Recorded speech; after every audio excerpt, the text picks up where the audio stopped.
साईं ओम, झूठ का पर्दाफाश। कैसे साईं ने कुलकर्णी की साजिश उजागर की। शिरडी की मिट्टी में सदा एक अजीब सा सुकून था। साधारण से लोग, उनकी सादा जिंदगी और उनके विश्वास का आधार थे साईं। वे न केवल शांति और प्रेम का उपदेश देते, बल्कि हर परिस्थिति में सत्य की स्थापना भी करते। परंतु गांव का पटेल कुलकर्णी अक्सर अपने स्वार्थ और अभिमान के कारण साईं के विरोध में खड़ा हो जाता। यह घटना भी उसी स्वभाव का परिणाम थी। एक बार गांव में वार्षिक मेले की तैयारी चल रही थी। हर साल यह मेला बड़ी श्रद्धा से होता था और लोग दूर दूर से आते थे। साईं के आशीर्वाद और उनकी उपस्थिति से मेला और भी पवित्र माना जाता था। लेकिन कुलकर्णी को यह अच्छा नहीं लगता था। उसका मानना था कि यदि साईं मेले में केंद्र बिंदु बनेंगे तो गांव के लोग उसे भूल जाएंगे और उसका सम्मान घट जाएगा। इस बार उसने सोचा कि कोई ऐसा तरीका निकाला जाए जिससे साईं की छवि लोगों की नजरों में धूमिल हो जाए। कुलकर्णी ने कुछ गांव वालों को अपने पास बुलाया और कहा, तुम सब जानते हो कि साईं दिखावे में फकीर हैं, लेकिन असल में इनके पास बहुत धन है। ये अपने भक्तों से चुपके चुपके सोना चांदी लेते हैं। मैं इसका सबूत दूंगा। उसने योजना बनाई कि मेले के दिन साईं की झोपड़ी में कुछ सोने चांदी के सिक्के छुपाकर रख दिए जाएं और फिर सबके सामने झोपड़ी की तलाशी ली जाए। इससे लोग समझेंगे कि साईं भी दिखावा करते हैं और उनका विश्वास डगमगा जाएगा। कुलकर्णी ने रात के अंधेरे में कुछ विश्वस्त आदमियों के साथ मिलकर साईं की झोपड़ी के कोने में मिट्टी खोदी और वहां एक छोटी पोटली में सोने चांदी के सिक्के गाड़ दिए। काम पूरा होने के बाद वह मन ही मन मुस्कुराया। अब देखना, कल जब सबके सामने ये सिक्के निकलेंगे तो इनका असली रूप सामने आएगा। लोग समझेंगे कि साईं भी धन के लोभी हैं। सुबह से ही गांव में चहल पहल थी। बच्चे, बूढ़े, महिलाएं सब मेले का आनंद ले रहे थे। ढोल नगाड़ों की आवाज गूंज रही थी और हर कोई साईं के दर्शन के लिए उत्सुक था। साईं उसी समय अपनी झोपड़ी के बाहर बैठे हुए शांत मुद्रा में सबको देख रहे थे। उनके चेहरे पर वही करुणा और दया की झलक थी। मेला चरम पर पहुंचा ही था कि कुलकर्णी ने ऊंची आवाज में कहा, गांव वालों, हमें एक सच जानना है। क्या तुम सबको विश्वास है कि यह साईं सचमुच फकीर हैं? मुझे तो लगता है ये हमें धोखा देते हैं। गांव वाले आश्चर्य से उसकी ओर देखने लगे। किसी ने पूछा, कुलकर्णी साहब, आप ऐसा क्यों कह रहे हैं? कुलकर्णी ने तुरंत कहा, क्योंकि इनके पास बहुत धन छुपा हुआ है। अगर तुम्हें विश्वास नहीं तो हम अभी इनकी झोपड़ी की तलाशी लें। लोगों में फुसफुसाहट होने लगी। कुछ ने विरोध किया। साईं तो कभी धन को हाथ तक नहीं लगाते, ये बात झूठ है। लेकिन कुलकर्णी ने जिद पकड़ ली। अंततः सब लोग साईं की झोपड़ी की ओर बढ़े। कुलकर्णी ने लोगों के सामने खुद मिट्टी खोदनी शुरू की और थोड़ी ही देर में वह पोटली बाहर निकाल लाया। पोटली खोलते ही उसमें से सोने चांदी के सिक्के चमकने लगे। गांव वाले दंग रह गए। कुछ लोग शंका में पड़ गए।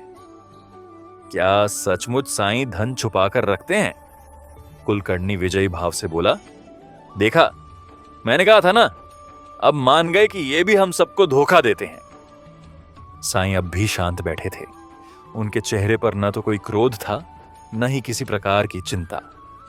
उन्होंने धीरे से मुस्कुराकर कहा, कुलकर्णी, ये सिक्के तुमने ही यहां रखे थे, है ना? कुलकर्णी चौंक गया। क्या कह रहे हो साईं? ये सब आपके हैं। साईं ने शांति से कहा, सत्य चाहे कितना भी छुपाओ, वह सामने आ ही जाता है। ये सिक्के तुमने रात को यहां गाड़े थे। तुम सोच रहे थे कि इससे मेरी छवि खराब होगी, लेकिन तुम भूल गए कि ईश्वर सब देखता है। तभी वहां खड़े दो बच्चे बोले, हां, हमने कल रात कुलकर्णी साहब को यहां आते देखा था। वे कुछ लोग साथ लाए थे और मिट्टी खोद रहे थे। गांव वालों की आंखें खुल गईं। अब लोगों को सारा सच समझ में आ गया। वे सब गुस्से से कुलकर्णी की ओर देखने लगे। किसी ने कहा, हमें तो तुम पर विश्वास था और तुम ही ने हमें धोखा दिया।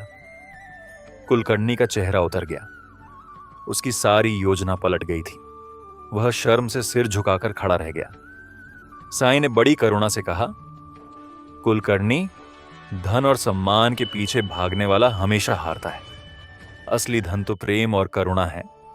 तुम्हारे मन में द्वेष था, इसलिए तुम ऐसा छल करने लगे। लेकिन याद रखो, छल का परिणाम कभी शुभ नहीं होता। गांव वालों का विश्वास और साईं का आशीर्वाद। गांव वालों ने एक स्वर में कहा, साईं, हमें आप पर पहले से भी अधिक विश्वास है। आप ही हमारे पथ प्रदर्शक हैं। कृपया हमें क्षमा करें कि हम थोड़ी देर के लिए शंका में पड़ गए।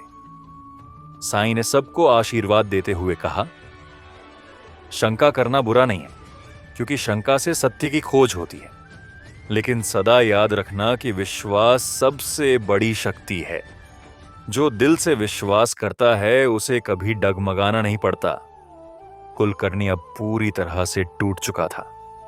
वह साईं के चरणों में गिर पड़ा और रोते हुए बोला, साईं, मुझे क्षमा करें।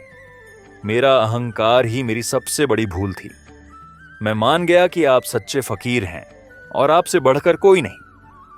साईं ने उसे उठाकर कहा, क्षमा मांगने वाला सच्चा साहसी होता है।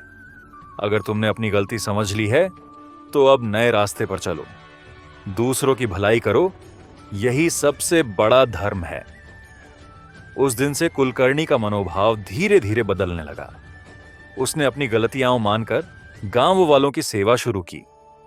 यह घटना पूरे गांव के लिए एक शिक्षा बन गई। लोगों ने समझ लिया कि छल कितना भी गहरा क्यों ना हो, साईं की सच्चाई और उनकी करुणा के सामने टिक नहीं सकता।